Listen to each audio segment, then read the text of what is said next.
you have all these brand partnerships, and I'm sure that's going to attract definitely people that are, specifically interested in Disney collectibles. They're going to look for that. In terms of driving more user adoption and the end users to Quidd, do you see these different brands and partnerships as the main primary driver of adoption, or are there also other marketing strategies, and how are you going to grow the end user base? Mm-hmm. It's a very good question. I think there's a lot of folks in the NFT space that have lived through this most recent cycle, and they're saying, where's the next cohort of demand that's going to come in, right?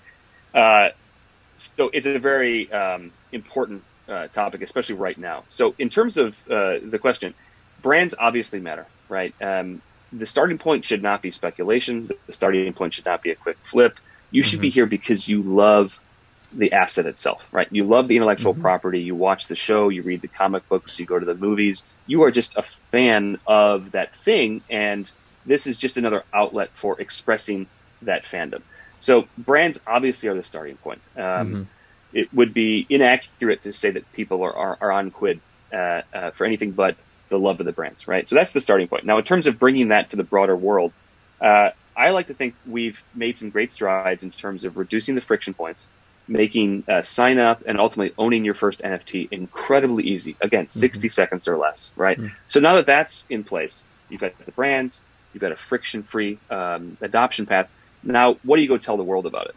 This might be a bit controversial, but I don't know that we go tell the world about it. I think it's ultimately up to our community, right, to spread the word and let others know the fun that they're having in collecting NFTs, right? And we like that. As sort of disciplined as you have to be to say it's really up to the community to grow this thing, that actually mirrors how some of the healthiest and most sustainable collectibles markets have grown, right? Baseball cards really are a function of the collector community, more so than an individual producer or a sports league. It's the community that gets up early, goes to convention, sets up the booth, and basically passes on the love for this hobby from generation to generation.